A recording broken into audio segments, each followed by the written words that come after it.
What is going on, boys? Welcome back to another video. Today we are doing a video I never even thought about making. Someone commented under my last video and said, hey, can you make a video about the overall meta in Brawl Stars and like how it works and like some different, you know, for like a casual player who's just starting to play the game. And I'm like, alright, I can do that. So yeah, let's just get straight into it. A couple things basically to keep in mind. Well, a lot of what determines how good a brawler is the map itself. Like sometimes, the game mode matters a lot, but like the map in itself really determines how good a brawler is, because there's some maps that have a lot of bushes that can favor, you know, tanks, and there's some maps that don't, that can favor, you know, mid-range or long-range brawlers. So it just kind of depends on the map.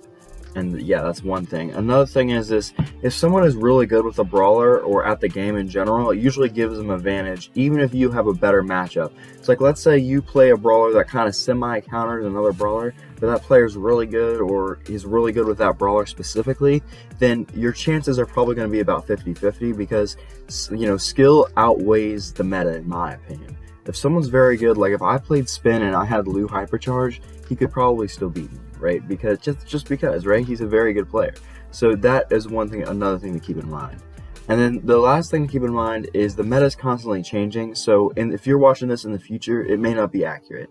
So anyway, let's get started. I wanted to start with Showdown, basically because it's the most popular mode, and a lot of the best picks in Showdown actually depend on the map. But a few like general options are like Charlie. Her kit is really strong for Showdown. Even with all the nerfs she's gotten, she's still really strong, just because her super's so good. Like, I don't really think I have to explain this one too much. Her super, her gadget, they're just kind of designed for Showdown, it feels like. Same thing with Cordelius. He's one of the best overall brawlers in the game right now, in my opinion. I'd probably put him top 5, maybe. His gadget and super are both very useful in Showdown, and he has a lot of health for his overall build, I feel like. One that flies over most people, or under most people's radar, is actually RT. RT used to be, I used to see a lot more of him, and I don't think he's gotten any nerfs or buffs recently. He's just kind of been the same. He's one of the most versatile brawlers in the game, honestly. His super is really good, and it can be really good at Showdown. So at the time of making this video, mico is very new in the game, and I haven't really looked a lot at him and how good he is. And I haven't really looked at win rates or anything for him specifically. But I have seen a lot of micos, and a lot of micos have killed me, so I would probably put him in the top of the Showdown tier, because he's just really good right now. And lastly, for Showdown, Edgar. Edgar's just OP right now. I don't really know how much I have to explain this. He's just really good. Showdown is the most popular mode, basically because you can play any brawler and it'll be okay. Most of the time in Showdown, if you pick a mid-range or a high damage dealing brawler, like some of these brawlers listed here, you're gonna be alright. You know, those are usually the best picks in Showdown. So moving on, my personal favorite mode and the most popular 3v3 mode, Brawl Ball. So there are a lot of different brawlers that are used in Brawl Ball, and it really kind of depends on the map, but I'm gonna give you guys some of the best picks overall. Pearl is actually really good in Brawl Ball, and this may surprise a lot of you, but honestly, Pearl is really good. Her high HP combined with the potential for massive damage outputs with her fire gadget makes her pretty hard to score on, and she can be really good on the offensive. She's not very fast, but she does a lot of damage. If you pair her with a brawler that's faster that can score a lot of goals, maybe, she can be really good.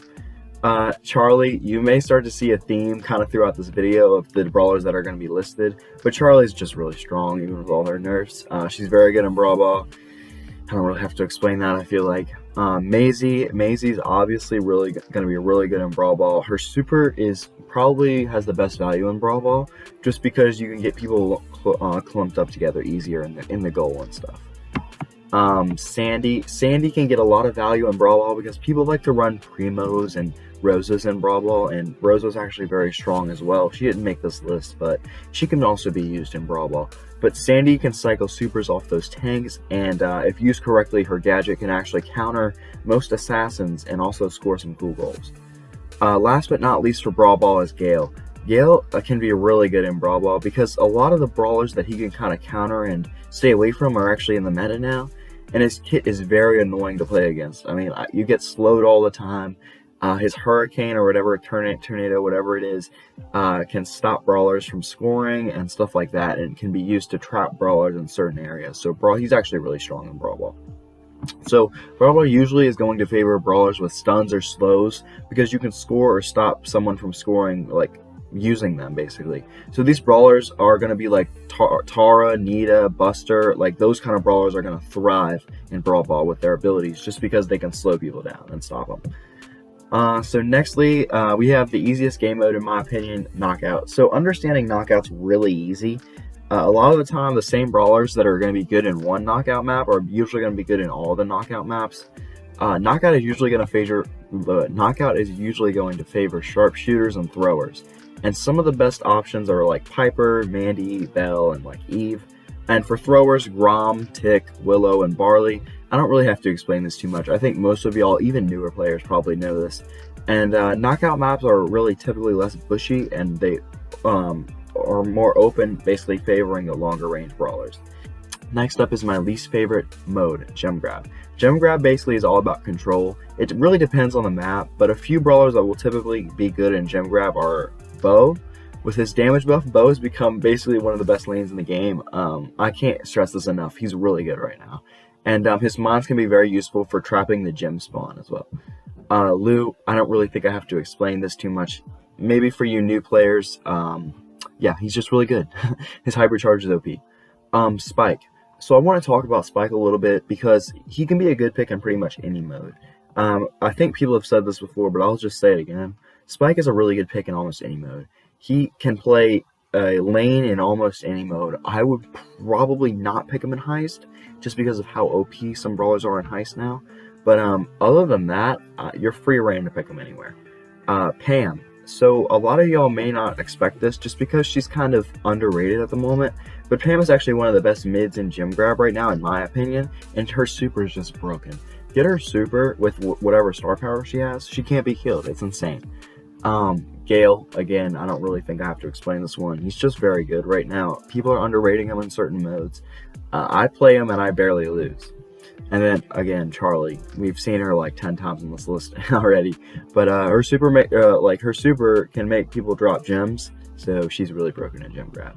So basically, Gem Grab is going to favor brawlers that control area very well, and throwers usually aren't a bad pick on Gem Grab maps, but they can easily be countered by an assassin who may be picked also. So it's kind of dangerous to go throwers in Gem Grab just because people can kill you with all the gems. So you just don't want to do it most of the time. So probably the least fun game mode right now in Brawl Stars is Heist.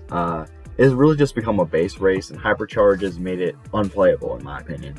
So the best brawlers for Heist are pretty simple. It's Chuck, Collette, Crow, Jesse, and Nita, and I feel like that's pretty self-explanatory overall. Hot Zone is next, and it's a very unique game mode. It really depends a lot on the skill of the player, because you may need to beat 2 brawlers to get the zone, and then beat them again. So it really depends a lot on the skill. But there are a few good brawlers that really can be used in Hot Zone. Lou, again, his hypercharge is just broken. Bo, he literally does so much damage right now. It's a lot of the same brawlers, guys. These are really the meta brawlers. And then one that we haven't seen yet, Buster. A lot of people may disagree with me on this one, but based off the win rates and stuff, Buster is actually a very solid pick in Hot Zone. He can control the zone very well, and his gadget is going to make people stay away from you.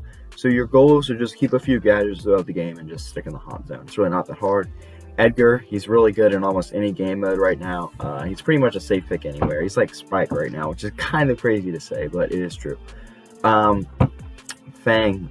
Fang is insane in Hot Zone just because as long as you have teammates that can kind of keep the zone, you can go up and play aggressive and get team wipes after team wipe after team wipe. So he's really good.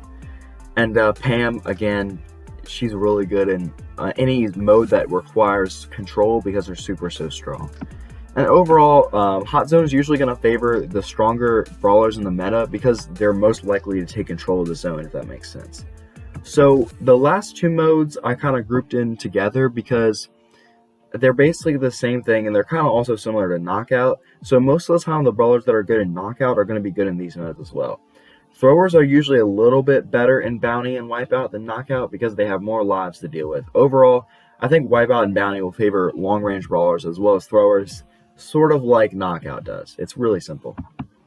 So basically, that's really it for all the modes. And I think you guys starting to understand why I can't just say these brawlers counter these brawlers, because there's a lot of factors that really go into like Brawl Stars and you know what makes this brawler good and this mode and that kind of stuff. So there are very few instances where a brawler actually completely counters another brawler.